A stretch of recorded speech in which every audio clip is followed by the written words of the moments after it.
Good morning, Cotton Branch family. Happy Sunday. Hope you are having a great day so far. This is Evan and Josh. And we have a few things that we're going to show you guys today. But first off, we are going to talk about two residents.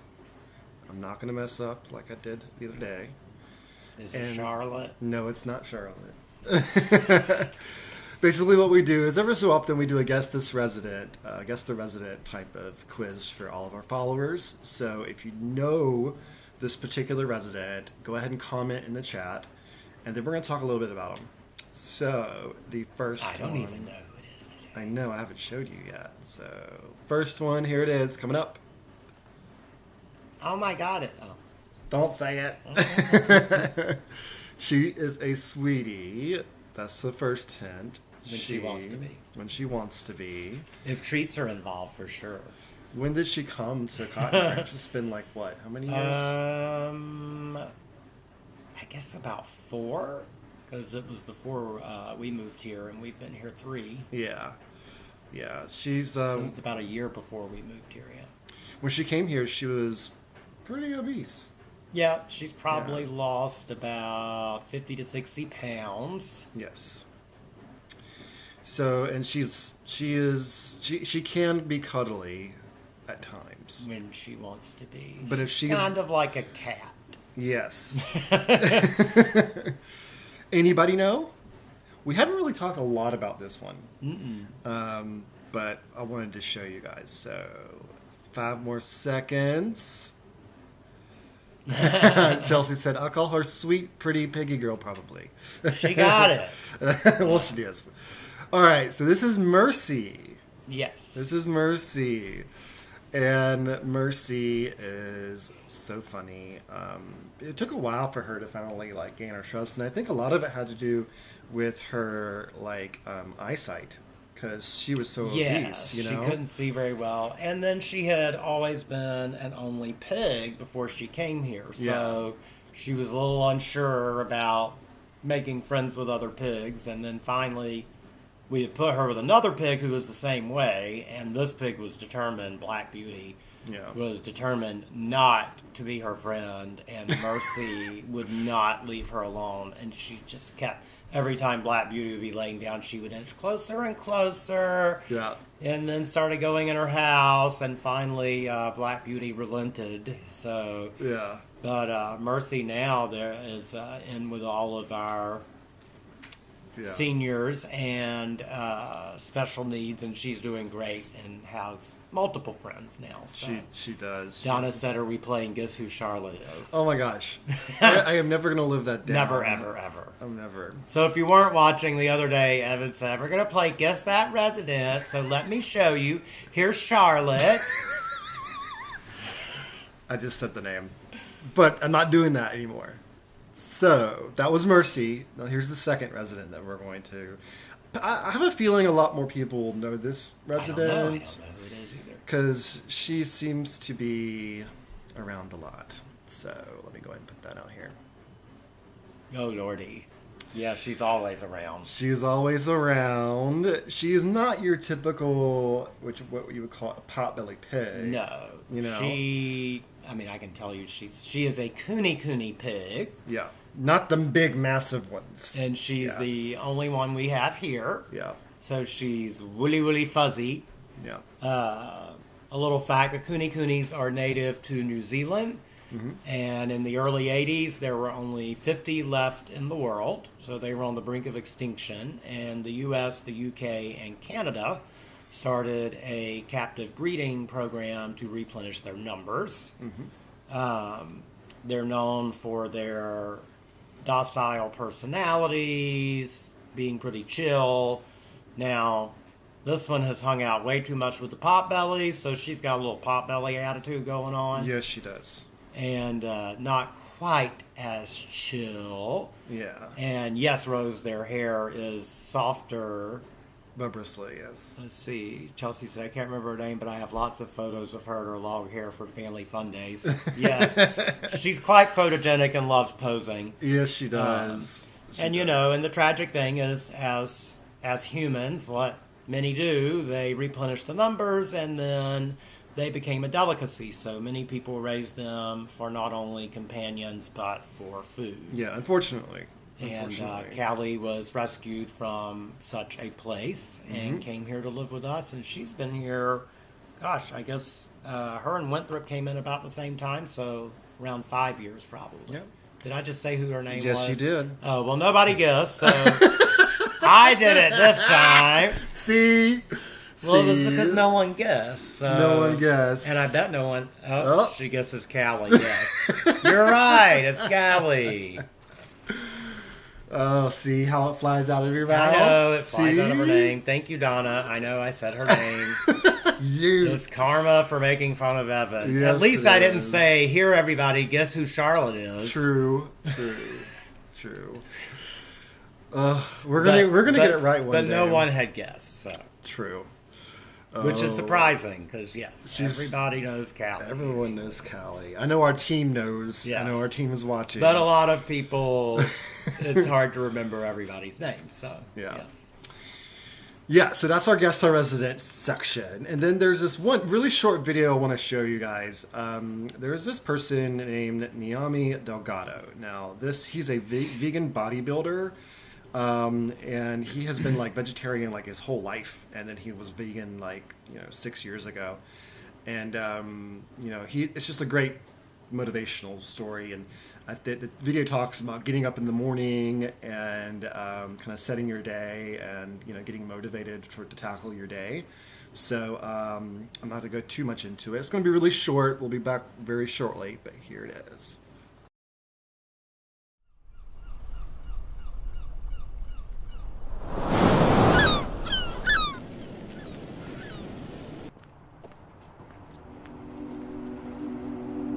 Nature has a way of painting pictures earlier in the morning that it's unreplicated throughout the day.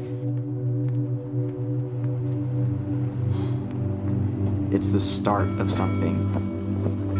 The world is still calm. There's like a peace and serenity. Having that calmness really allows you to tune everything out.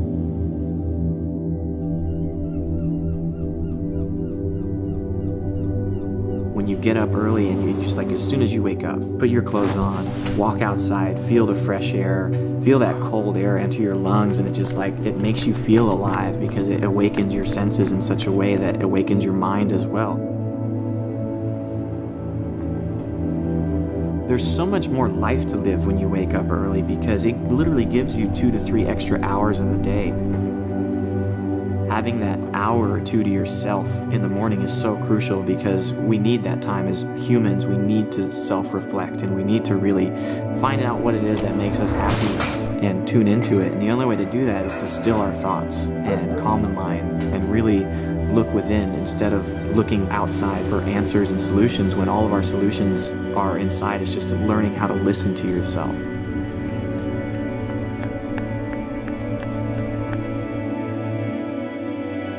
Waking up and seeing the ocean and hearing the waves, there's such a soothing effect to it, to hearing those noises, and you smell the saltiness of the air and the dampness. You can see the dew on the grass, and it's a different world than it is later on in the day.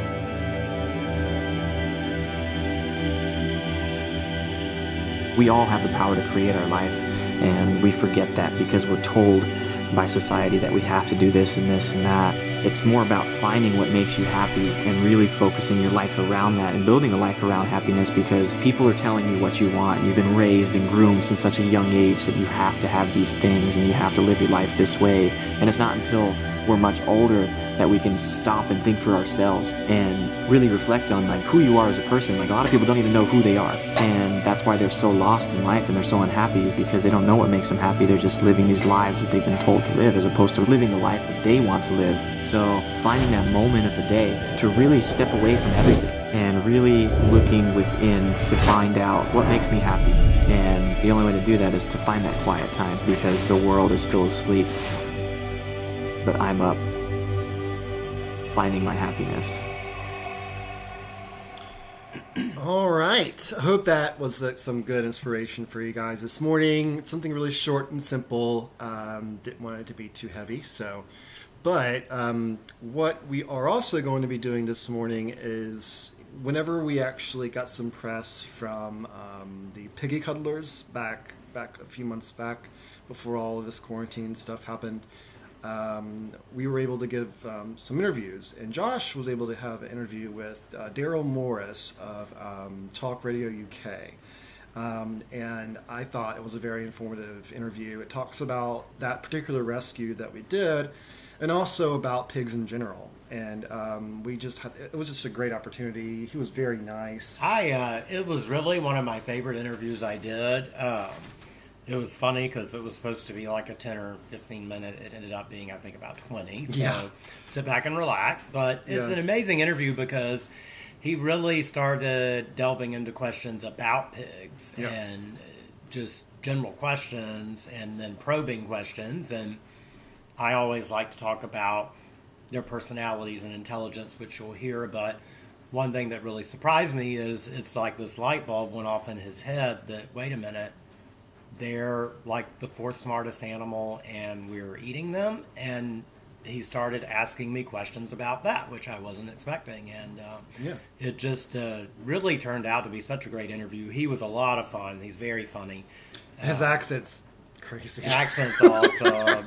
It was funny because you've got my southern accent and his British accent. Ultra British but accent. it was a really enjoyable interview. I think you guys will really like it. And I have to go back to work on the farm because I've still got some projects to do. Yep. And so I may not be here when it comes back, but Evan will be here. Yep. But you'll get to hear a bunch of me right now, so you don't need to hear me when it's over. But Yes. thank y'all so much for watching, and I will see y'all probably later today again. Yeah, we're probably doing Looks another. like a really nice day again today. Yes. So we'll start this interview. Sit back, relax, grab some coffee. We think it's very informative, and we hope you'll enjoy it. I'll be back in a little bit, so let me turn this off and show you guys.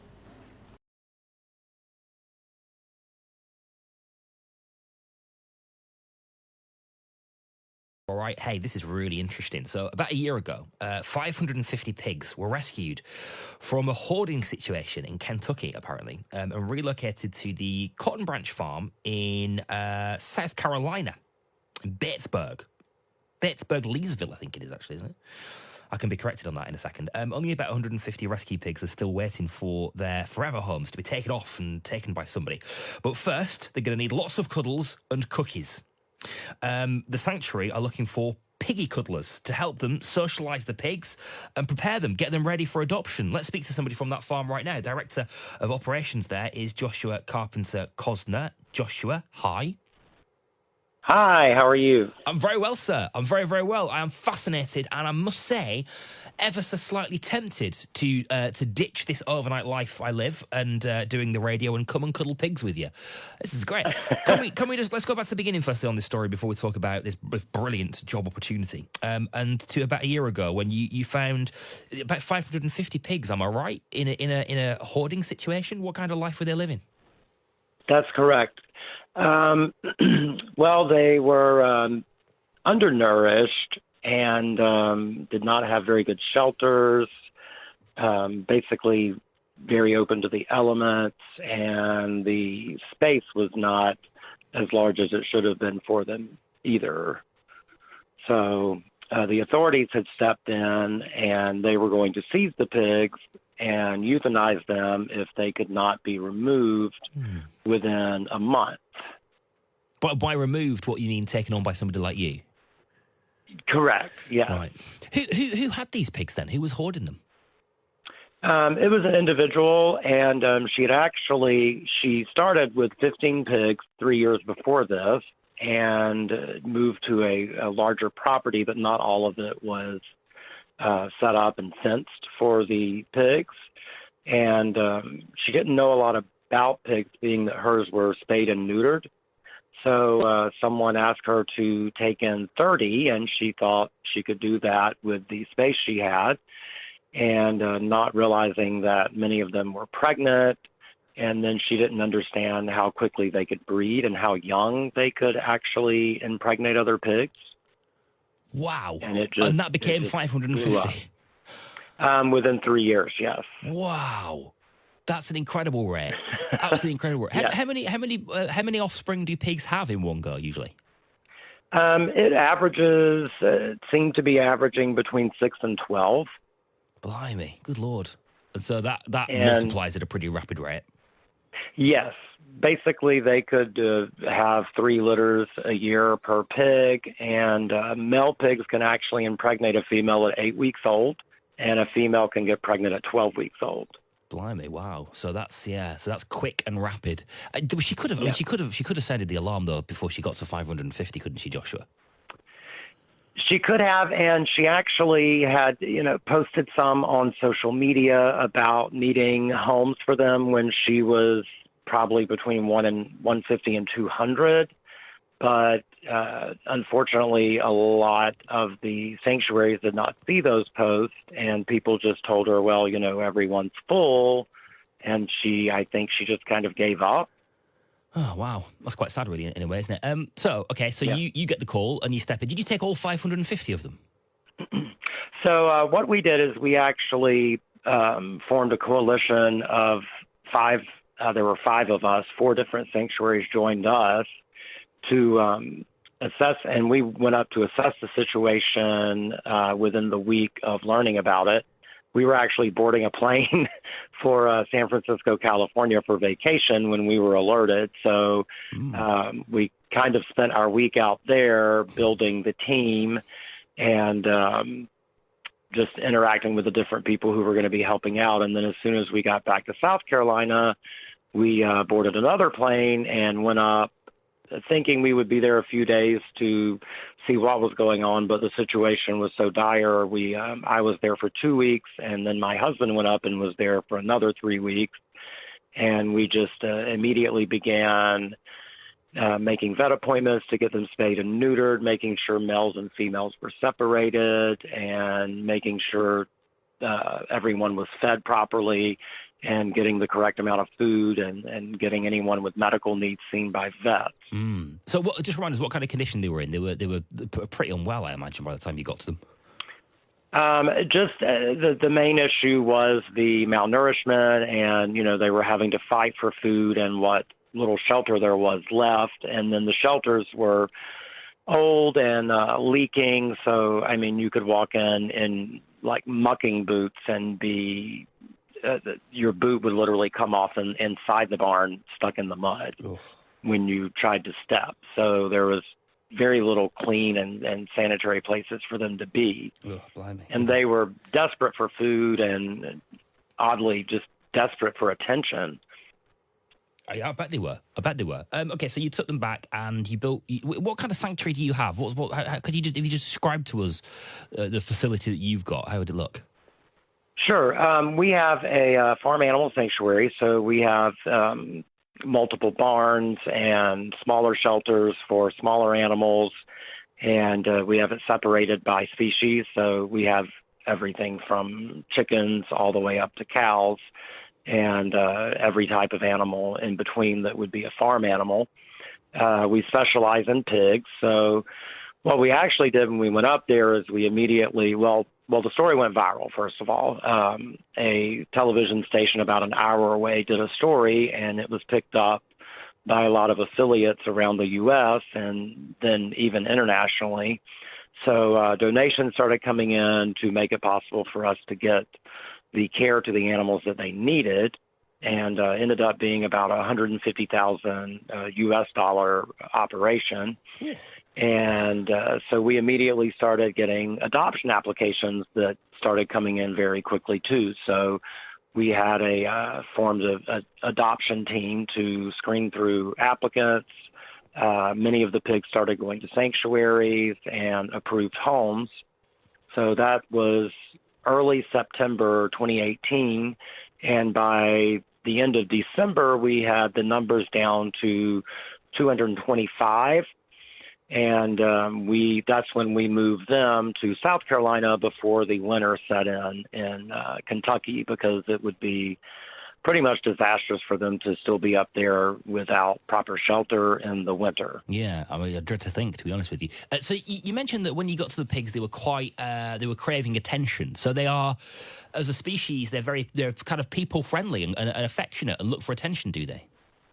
They're very social animals, and they're herd animals, so they enjoy each other's company, and a lot of them do enjoy companionship. And before the numbers really got out of hand, she was able to spend time with them. So a good number of them were socialized and friendly. And of course, those were the first ones adopted out. So the younger ones were the ones who were basically highly unsocialized because they had not been able to get that more individual attention.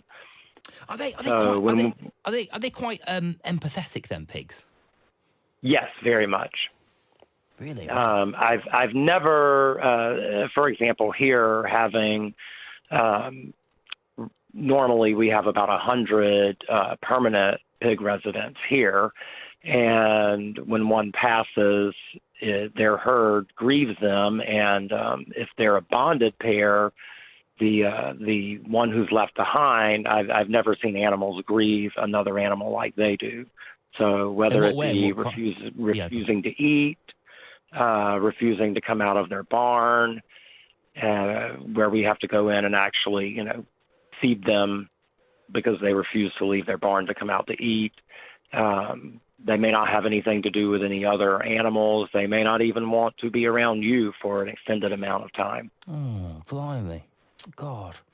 I think we eat pigs on the assumption that they aren't very clever or empathetic animals. I mean, I know I do. I mean, I close my... When I eat a pig, I like to close my eyes, Joshua, and I think, oh, well, it doesn't matter. I mean, it's not a very clever, clever animal anyway. He probably doesn't know. His friends don't know. But they do.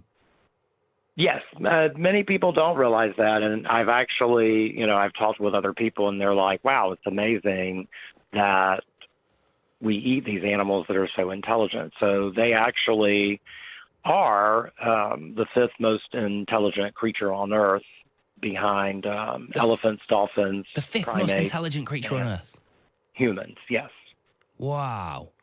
Blimey. And we treat them the way that we treat them? Yes. Good So Lord. they are, they have the mental capacity of basically a 3 to 4 year old human. Really? So they have many different sounds and gestures that they make to communicate with each other. And when you're around them, you learn those communicating with you. And then they're actually not, they're not as dirty as people think. They're very specific about their living environment. If given the space, they do not want to be around their refuse, their waste. They do that away from where they live, sleep, eat, play. And they roll in the mud in the summers. Basically, that is to coat their skin to keep from sunburning and to moisturize it and to cool off. So a lot of ours, especially the potbelly pigs, the smaller pigs, do not even really, about half of them really don't even like getting in the mud. We have kiddie pools set up around the property, and a lot of them will just get in those to cool off and not even necessarily get in the mud. So they're not nearly as dirty as people think either. A lot of that is due to the circumstances and the space they have, especially when you look at like a factory farm when there's so many in a smaller amount of space. Wow. So when you're eating a pig, you could close your eyes and think about eating a 2 or 3 year old human. But bar the human aspect, you're not a million miles away in terms of mental temperament and etc. of eating a 2 or 3 year old. That's horrible. That's a horrible, horrible, horrible, horrible thought, isn't it? Really drives it home. So. Yes. By God. And wow. that's, I when we rescued our first pig in, that was 2012. I had been vegetarian since 2003. I bet you have. My husband was not. And the night he arrived and just spent several hours with him, he looked at me and said, I can never eat another pig. This is crazy. I'll bet. How affectionate he was, how intelligent he was. Is still with us, but he's an indoor-outdoor pig. We lived in the city at the time. So this is before we moved to the sanctuary. And so they were considered domesticated pets in our city, and you could have them like dogs, indoor-outdoor. So he was house-trained within 5.5 hours of arriving. Wow. And it blew Evan's mind, and, that was when he stopped eating pigs, and then everything else kind of followed as he got to know other animals. When we started first volunteering at the sanctuary we're now heading up. Right, wow. So they can be kept as pets, because I often sort of wonder if that's perhaps a little bit cruel on them and a little bit unfair that they'd be kept particularly in a kind of city sort of situation. But you're saying that actually they can be domesticated and would quite like that. That works in their favour.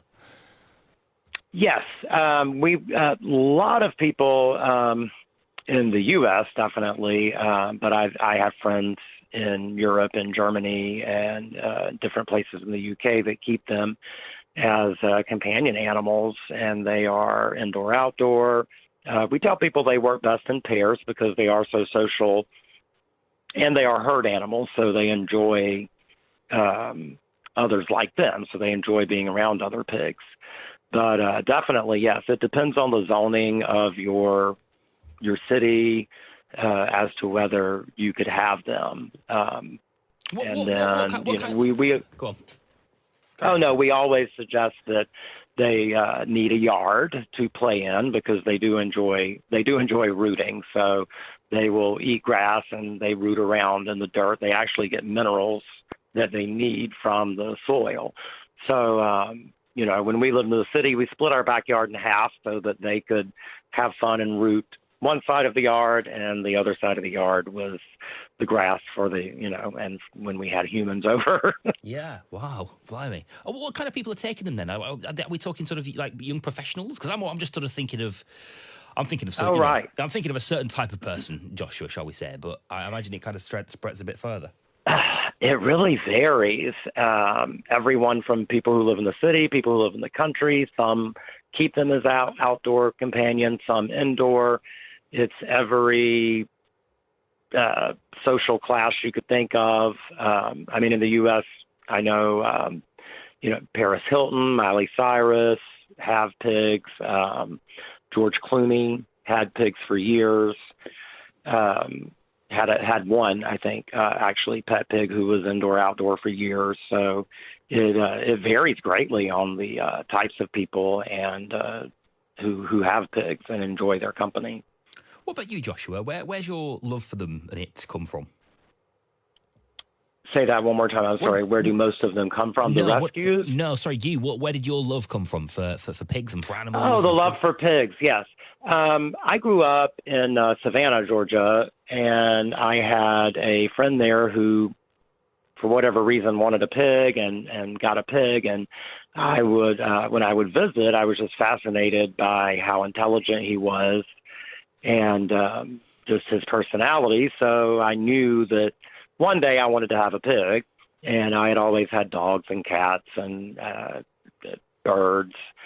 And so when the time came, and Evan actually got him for me for a Christmas present because I kind of been saying how much I wanted one. So that's when it started. And then once we lived with one, it really just kind of changed our perception even more of them. And within a year, we had rescued a second one as a friend for him. And then really through social media became involved more in rescue because when people saw we had a pig and then they would see a post about one needing a home, they would end up tagging us or letting us know. So we would try to help find them a home. And that led us to the sanctuary in South Carolina and meeting the founder.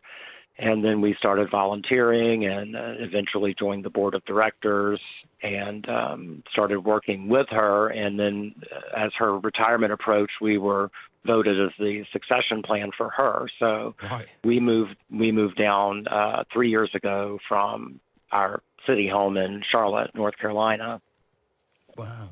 Oh, brilliant! What a journey that's been for you as well, I imagine. I guess since you've sort of become a little bit more aware of pigs and their empathy, etc. Have you sort of changed a bit as a person, Joshua? Would you say? Yes, definitely. And, I tell people a lot of people don't understand until you spend time around them. And I think, gosh, I guess one of the biggest thing that really drew me to them was the intelligence and the fact that it seems like they understand when you're talking to them and what you're saying, and they are tuned into your emotions and your feelings more than any other animal I've been around. Even all the other farm animals here, you can definitely tell they're the most intelligent of the ones here even. Yeah, I bet they are. And so the reason that we're talking is because you're now looking for somebody to come and help, right? And to cuddle them and feed them cookies. Is that right? That's right, yes. So they respond. We've been amazed how quickly they respond to human interaction. And we actually had started this program last year, and a lot of people from the local area had come out and helped socialize pigs. What we do is we would split two off into a smaller area and start by just sitting with them and getting them used to your presence so close to them. And then we would start giving them cookies and treats, and they would realize that we were friendly, and then you would gradually start petting them, and it would take about a month, and they would be ready for their new home. Really, they would be seeking attention from humans at that point. And we've gotten so much feedback from the adopters from last year, because we were able to place 75 last year of this group, and it's been amazing how well they've adjusted in their new homes and just how well they're doing and how happy they are. And we've been blown away with people coming every day now since this story became so viral. It was so random, we were shocked.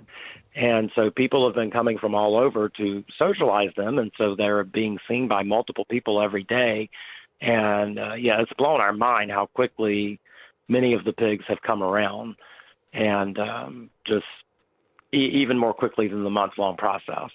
Beautiful, beautiful. You're doing some great work there, Joshua. It's really nice to talk to you. Thank you very much for filling us in. I think you might have. I think you've changed me a bit, Joshua. I think you've changed me a bit. Oh, thank you. I think that I hope so. I have these moments. I've kind of said on the show before, Joshua, that I'm a reluctant meat eater anyway. I don't eat meat in good conscience. I have to put it to the back of my mind what I'm doing when I do it. Right? If I think about it, it's not going to happen. So it's already there. That's what I did for years. yeah. And I suppose that means that the sort of the foundations of being a vegetarian, maybe, or shunning meat altogether, are already there. But by God, when you hear something like that, the sixth most, did you say the sixth most intelligent species? Fifth. If counting humans, yes. The fifth most intelligent species. By God, that's incredible, isn't it? Absolutely amazing. Joshua, thank you very much for being with us this morning. Keep up your good work, my friend. Thank you so much for having me. I appreciate it. Cheers, buddy. Take care. 20 minutes we've just done there. 22 minutes on pigs. Can you believe? You do. You learn things. You see, you learn things. I could make an... Hey everyone, we hope y'all enjoyed that. Ooh, my hair. We hope y'all enjoyed that. That interview was actually done back in January. So for those of you who just caught the last bit of that, we haven't had people around because of the quarantine. But whenever we do, we're going to be ramping that back up and having more people come out and socialize these animals. We still have some that still need some more work, but the vast majority are just so loving now. I'm going to catch up on some comments real quick. Melissa said, I have 2 pigs rescued from backyard butchers. They act just like toddlers. Oh my gosh, yes they do. Like, completely act like toddlers. And if you've been around pigs, you know that's the truth. Hey Nancy, great interview, Josh. Yeah, that was a great interview. Thanks, Caroline. But yeah, I know it was a long video. It was a long kind of thing. So today it's a beautiful day outside. We're going to try to do some more live videos later on this afternoon or early evening. So be on the lookout for that. But otherwise, One more thing. Forgot. Like we do every video, I'm going to throw this up real quick. All right, so here is our merch that's only available for today. We're not going to have this available for a while. So I did put a link in the description here if you'd like to grab one of those shirts and help out Cotton Branch. And this is Be the Change That You Wish to See in the World t-shirt. We also have our mugs available too. And if you're able to, definitely grab that and help out Cotton Branch. But good morning, Anita. But if you guys didn't see the whole video, once I stop streaming, it'll take about 5 minutes or so to process. You guys will can go back and kind of see the whole and hear the whole thing from Daryl Morris up in the UK, and you can check it out. Anita says, "Hug some critters for me, please." Absolutely, I will do that, and so will everyone here. Thank y'all for watching. Thank y'all for being here with us. We will talk to y'all soon, okay? Alrighty. Bye, y'all.